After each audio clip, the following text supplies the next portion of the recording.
Tapos na rin natin mawirin yung ating okrahan. Ayan, ay ganda tingnan pagka malinis ang isang taniman. Ay ganda tingnan ng pananim, oh. Yung makikita ang ating okrahan, no? Ating minawer. At pati na rin itong ating papayahan, atin na rin yung minawer. Ayan, ating papayahan, minawer na rin natin. Yung ating papaya ay katapanan tayo ng kaunting talbos ng kamote sa gitna. Ayan, talbos yan ng kamote. Malinis na yan mga ka-tiger, kung makikita. At yung tabihan na yan, lininis natin. Dating napakasukal yan, ilalim ng rambutan na yan.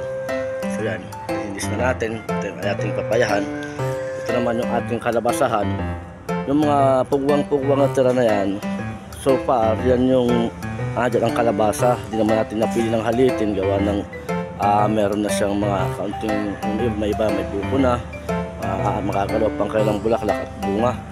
Kaya nabuti natin, narapat na natin yung bawat tuwang-tuwang na lang ang ating minawer. So ayan mga ka-tiger. Ngayong araw, ito ang pinagkaabalahan ng inyong ka-tiger, yung minawer. So ito naman dito, gawa na hindi talaga itong bumahan dyan. Nakain ng insekto, kaya yan wala talaga siyang nabuhay dyan. So ayan, atin na rin nilinis itong papayahan natin, ilalim ng papayahan. At dumako tayo sa ating tanim na pipino mga ka-tiger. So isang hilera lamang ito ang papayahan. Nilinis na, pati sa panabihan at na rin nilinis bilang paghahanda sa susunod na pagtatanim at ating nang umpisahan linisin mga ka-tiger. So ayan, ang ating tanim na pipino. So yung kabaak na yan mapunta roon, yun ay sigarilyas. Kung baga dito sa amin, ang tawag dito ay kalamismis. So ayan ang ating pipino mga ka-tiger. Meron na tayo rin napuputi. Mga ka-tiger, ang tanim ng inyong ka-tiger na pipino. Ayan, ating isprehan niya mamaya gawa ng maraming langgam at binubutas ng insekto ang bunga. Kaya ating isprehan. Maraming bunga sisira. So ito yung ilang labanos na ating dati napakinabangan natin. Nakapagputi na tayo, nakabuot na tayo sa ating mga labanos na yan. So ayan mga ka-tiger, ayan ang kalabasahan ng mga ka-tiger. So inyo makikita sa ating screen. Ito ang magalalang tayo nating kamatis para katapaano. Pagka namuha niya tayo bibili ng pasariling gamit man lang. So ayan, sininis.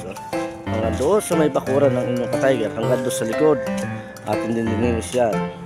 So pati na rin ang palibot ng ating Manaba Chapter Headquarters, ating nalininis yan. So yan, no, nalinis yan. Kung nyo makikita, pinalasan na natin, nagwalis tayo diyan, linis.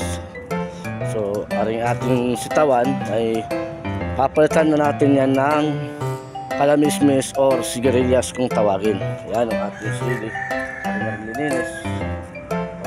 Ito ang buong palibot ng inyong ka-tiger. Yan ang pagkakaabalahan natin pag tayo ay walang pasok o walang gawa. So kaysa tayo ay kung saan dito tayo sa ating taniman. So ayan, nakita sa likod natin ay nalinis na rin yon sa upuhan.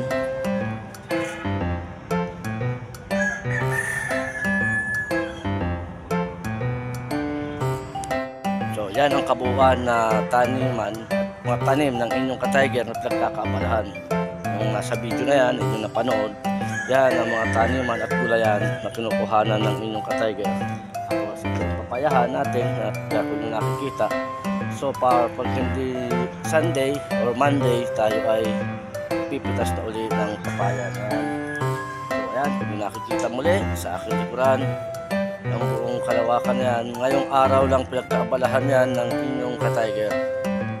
So hanggang sa muli, ang inyong ka-tiger ay nagsasabing walang mahirap sa taong may pangarap, walang magugutom sa taong nagsusumikap. At lagi kong sinasabi, saan man tayo naroon, dako ng daigdig, tayo muli ay laging mag-iingat. So para doon sa mga hindi pa nakapollow sa ating FB page sa Tiger TV at sa ating F.Tiger Vlog na yung YouTube channel natin, mag-subscribe na para inyong masaksihan at makita ang mga susunod na mga gawain at activity na mga pinupuntahan ng inyong ka-tiger. So, sa pagpalang araw muli sa ating lahat. Hanggang sa muli. God bless sa ating lahat. Thank you.